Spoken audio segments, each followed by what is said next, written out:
This is the morning brief from the Economic Times.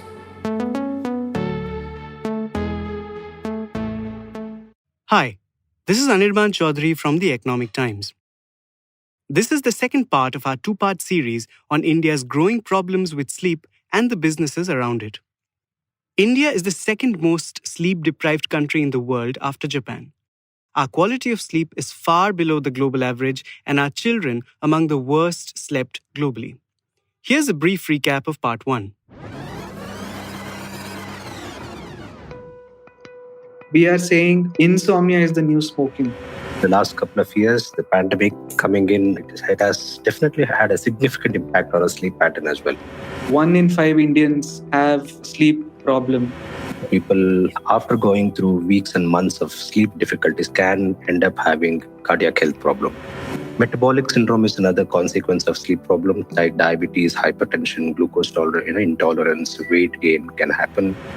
70 to 80% of people with insomnia will have some psychological anxiety. I had seen a lot of young children presenting with significant sleep disruption. The estimated economic burden for the world because of sleep problems alone is about 300 billion to 500 billion. That's a staggering number. So the overall mattress market is about a $2.5 billion market in India. A large part of the country still sleeps on a cotton gadda that you purchase from a local store. Demographics and historic preferences play a role in what kind of sleeping surface that country like. Every year we chose people from across the country who would be our sleep interns. We should celebrate these people who love their sleep. In Friday's episode, we spoke about the rapid growth of mattress makers. But they aren't the only ones who have sensed a massive business opportunity in India's sleep problems. Wearable and contactless sleep trackers, meditation and sleeping apps are sprouting up and growing too.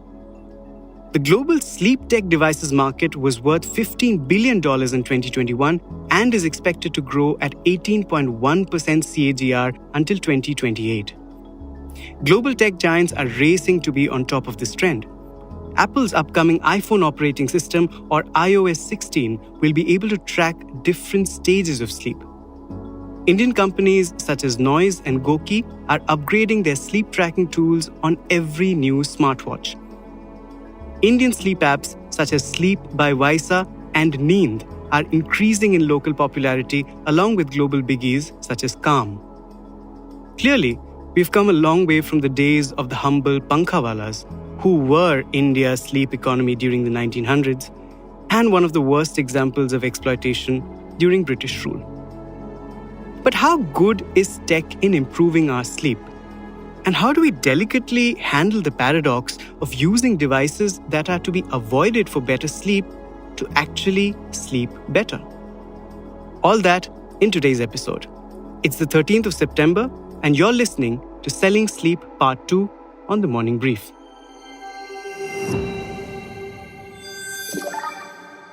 So who's using these devices to sleep better? And what exactly are they using?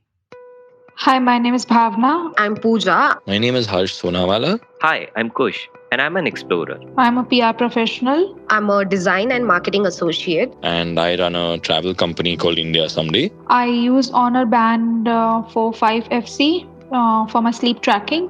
I used to track my sleep would be my MI band and also my watch.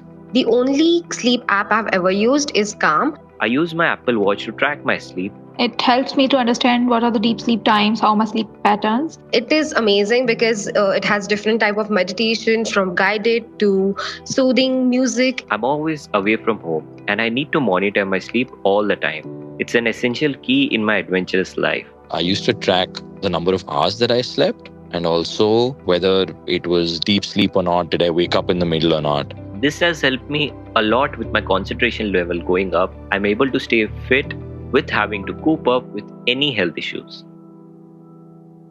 Our first guest today is Mudit Dandwate, founder of Dozee, a startup that makes sleep tracking devices. An alumni of IIT Bombay, where his passion was designing, building, and racing fast cars, Mudit formed Dozee in 2015. For this episode, he spoke to me early morning from Egypt, where he's traveling for work.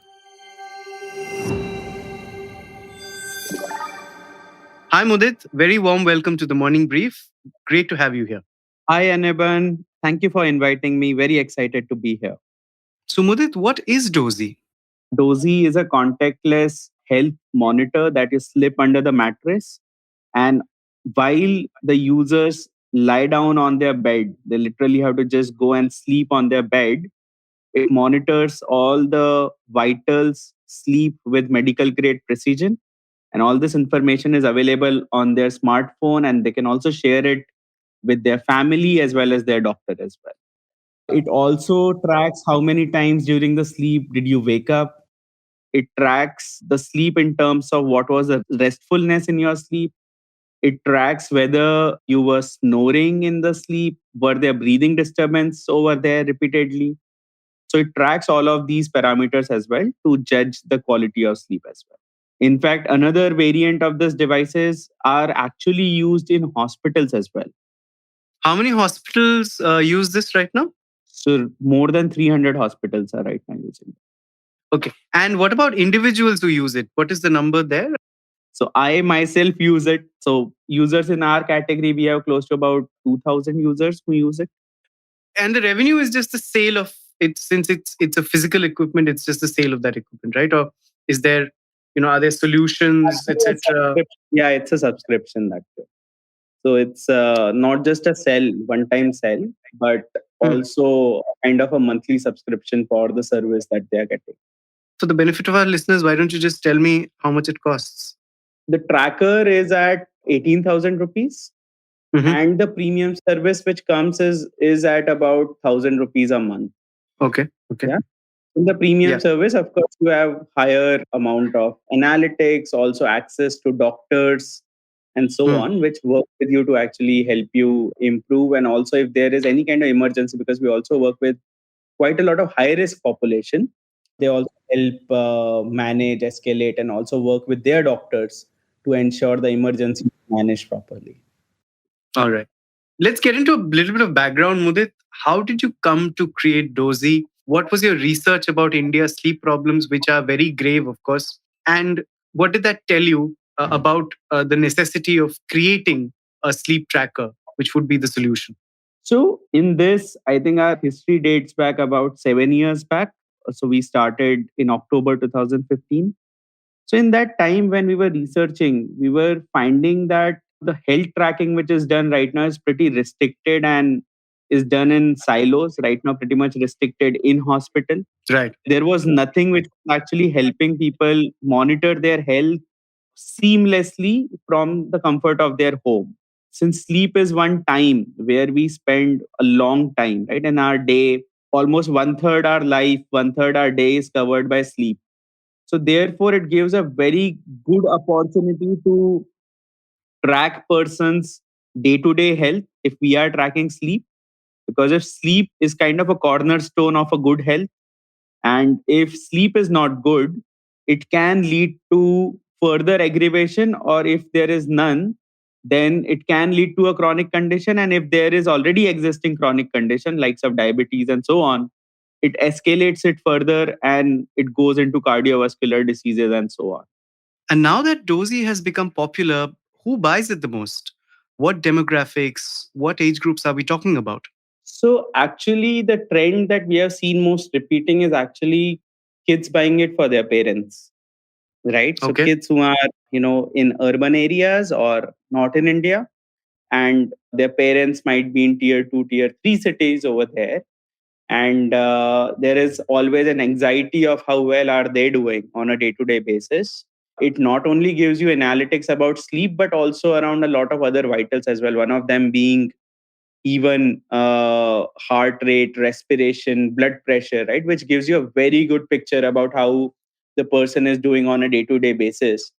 We have typically seen kids buying it for their parents who are distant from them and may have certain kind of a condition which puts them at a very high risk at home. And that's where we have seen the maximum user buying behavior. You are, in a sense, competing with the smartphones, right? And the smartwatches who have sleep trackers of their own. Correct. You can say that. And doesn't that impact your sales to an extent?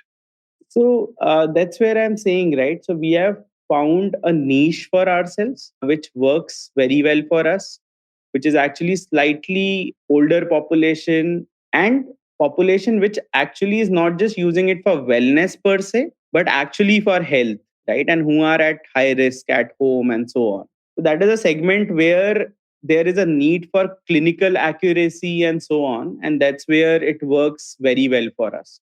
And that's also not a small segment, let me tell you. Every third to every fourth person in age bracket of more than 40 years comes in that category. Got it.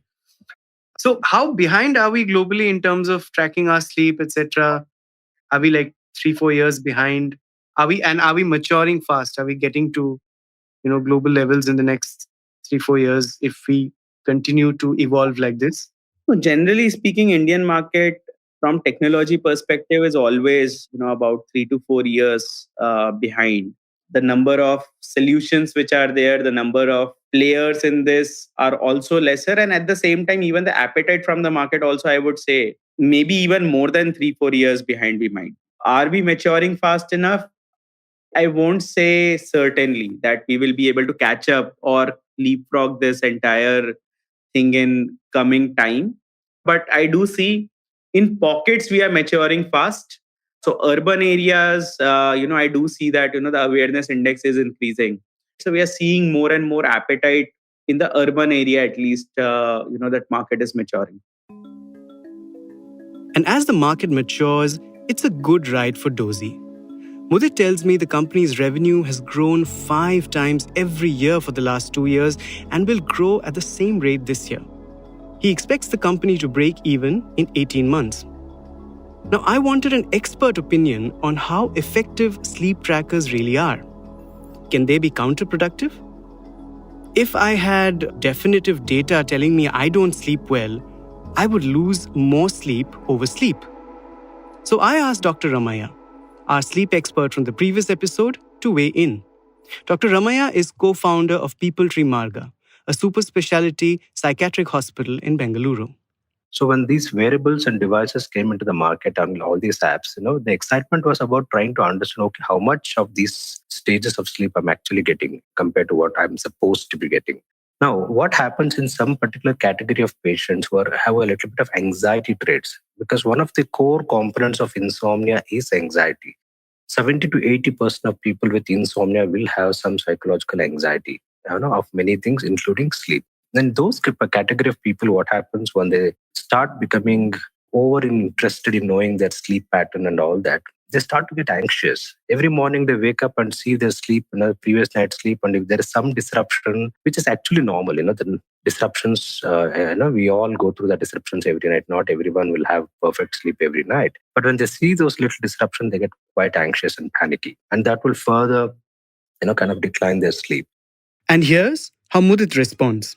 Just bombarding a user with the information that they are not able to process generally creates anxiety. But if you are able to find out a way in which you are able to give that information and at the same time help them understand that, process that, and also utilize that to improve their outcome, that I have never seen it creating an anxiety. In fact, now we have even panel of doctors, panel of nurses as well, which we are building, who also help tackle those situations as well around that. Dozee is not just telling that, your XYZ parameter was off, but how to tackle that. From the world of trackers and wearables to calming, meditative sleep apps. Our next guest is Ramakant Vempati. Ramakant has held senior positions in global consultant Booz & Company, as well as in financiers, Barclays and Goldman Sachs.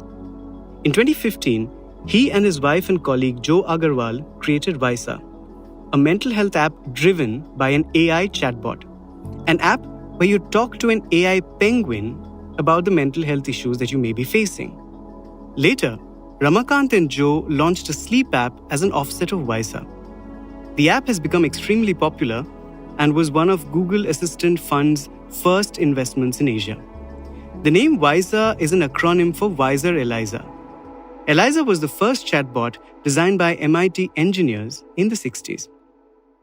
So I asked Ramakant the most obvious question first. Why did two people from the world of finance and investment banking decide to create a mental health and sleep app? That's a great question. My path into mental health was completely driven out of personal experience. Okay. So we had experiences of mental health and mental illness in the family, close friends, suicide, bipolar depression, bipolar disorder, depression. And during all those events, I turned out to be the person who was assuming a caregiver role for a large period of time. And of course, people whom were very close to me were going through these struggles themselves. And that essentially was the driver for us to set up something like Wysa and provide support to anybody who just has a phone. And how did it sort of grow from there? So when we started, actually, our first idea was around elder care, and those ideas didn't work. So we had to pivot away from them. And during that time, in fact, my co-founder and a spouse, Joe, went through depression. And that was a time when we had just raised money, our first angel round. And given that we had gone through and we were looking at and struggling with things like depression ourselves, we decided to create a mechanism which could help people get access to basic self-help and support without having to go to therapy, which, as you can imagine, was a huge stigma. There are big access barriers. And we said, why not make something where you can still have a conversation, you can still unload, vent, talk about what's bothering you, you can stay anonymous. So being nameless is a big reducer of friction for people to come forward. And that's how Wysa was born. How did your journey and lessons and experiences with Wysa lead to and sort of necessitate the idea of a separate sleep app? I mean, is it also because sleep problems have aggravated in the last couple of years, or data or numbers to show that this deserves completely separate and exclusive attention? How did you come up with the idea of a sleep app?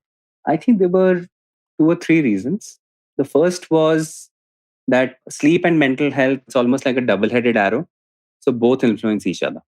Poor mental health causes sleep issues. Poor sleep causes mental health concerns, and it's hard to manage your mind when you've not been sleeping well. So if you think of it like an iceberg, sleep is always there as part of the iceberg. Sometimes it's above the surface, sometimes it's below the surface. Right. So that's one. The second is sleep also is what we jokingly call the Trojan horse into mental health, in the sense that it is often the easiest way of having a mental health related conversation by asking someone, are you sleeping okay? Because it is very much better received than saying, are you okay?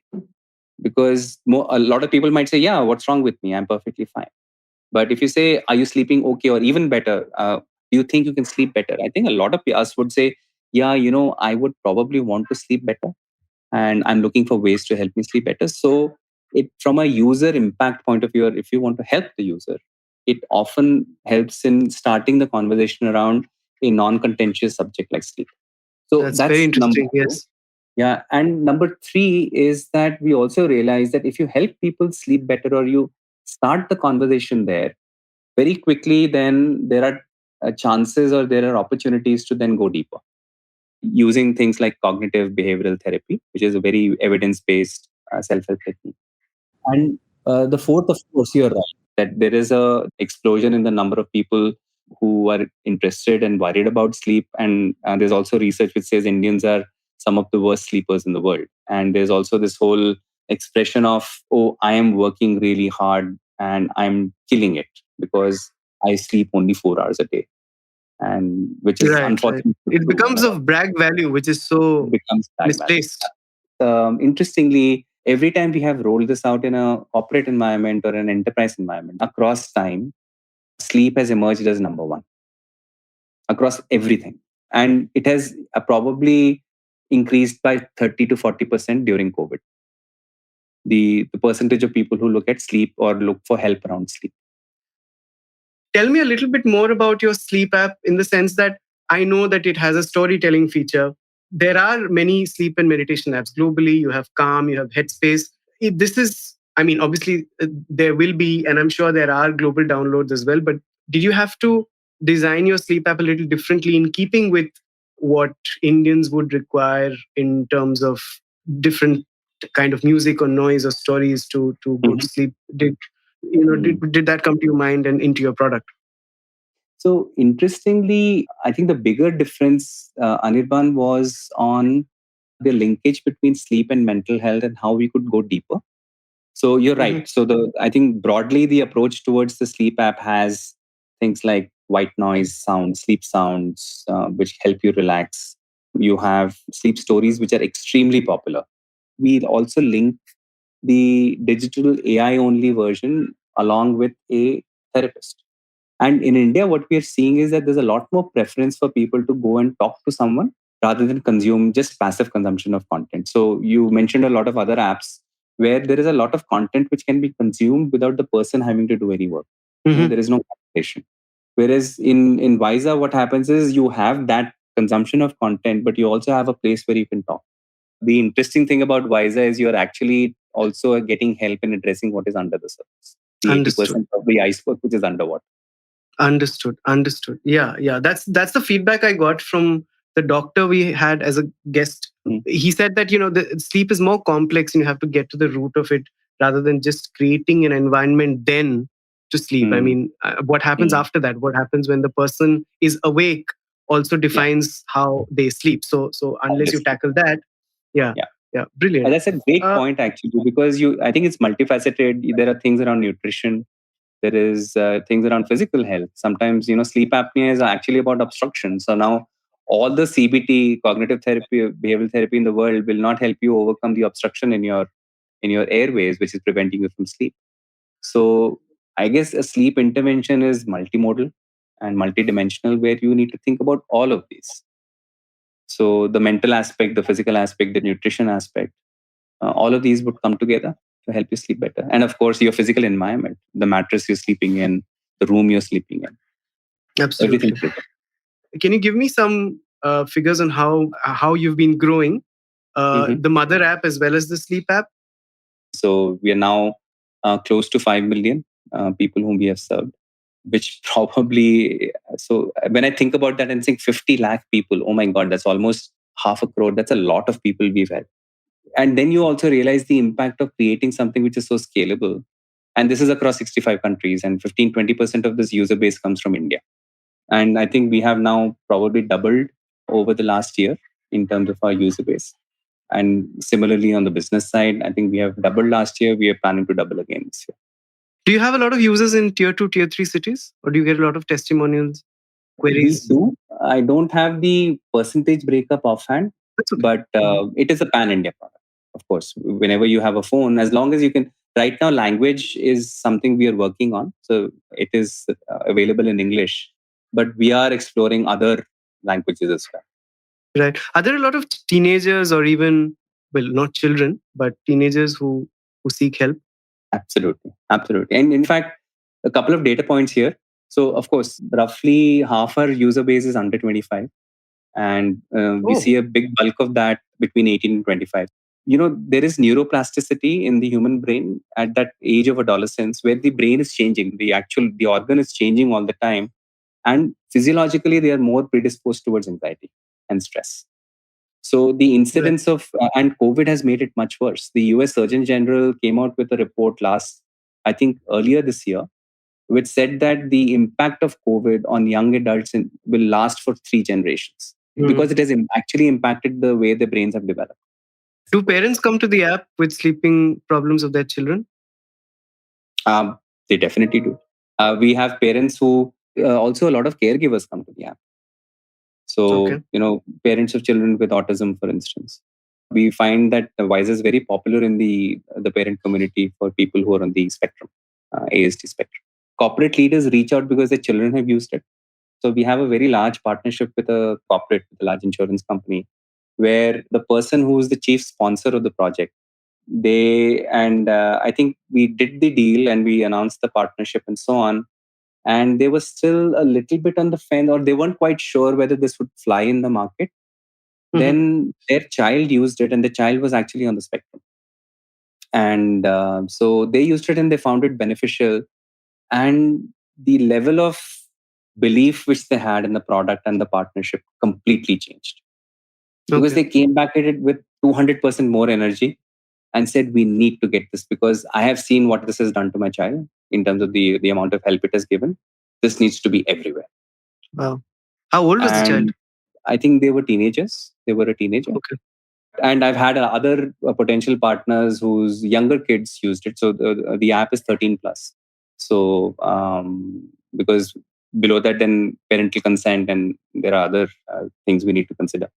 Understood. But there are the innumerable partnerships where the initial inbound inquiry happens because somebody in the family has used it. In fact, I remember reading a public review. So this is not a corporate client, but a public review where it seems that this became almost a shorthand where they said whenever we have conflict at the dinner table, we often tell each other saying, look, why don't you just take it to the penguin?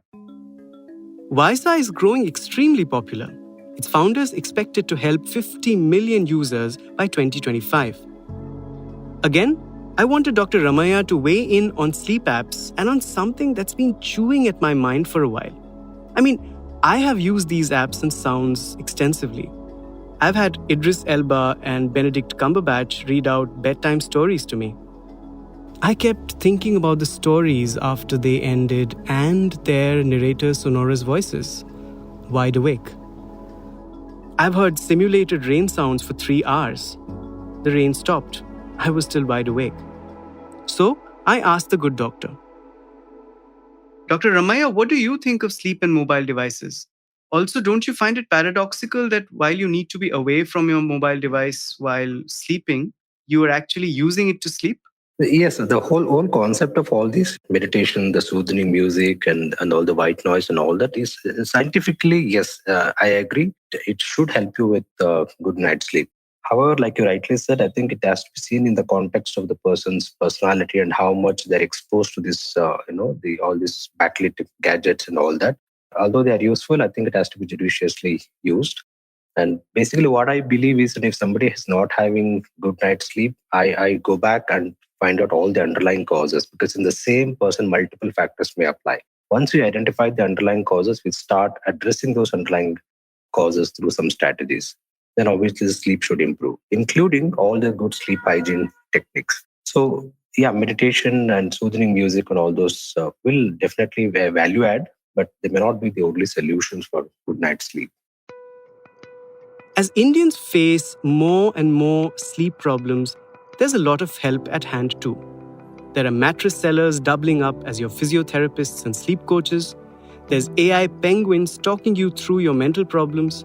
And soothing voices, often celebrities, telling you stories. And there are trackers on your phone or under your mattress telling you with clinical precision how well or badly you slept. And of course, there are doctors, consultants, and sleep coaches. But sleep comes at a price. And that price is making $1 billion industry of sleep sellers. Sleep is more complex than that. You have to sleep long, sleep right, sleep tight, and most importantly, not lose sleep over sleep. The root of your sleep problems may be more complex or simpler than your mattress. It could be some underlying disease or deficiency, childhood trauma, or just that blue light over your head. Indians are now more aware of the importance of sleep. And as someone who struggled with sleep for years, I really hope they put that awareness to good use and actually sleep better and live better. That's it for today. You were listening to Sleep Sellers Part 2 on The Morning Brief. This episode was produced by Vinay Joshi, sound designer Indranil Bhattacharjee. Additional research, Treya Agarwal. Executive producers, Anupriya Bahadur and Arijit Barman. Do like and share the episode. Tune into ET Play, our latest audio platform.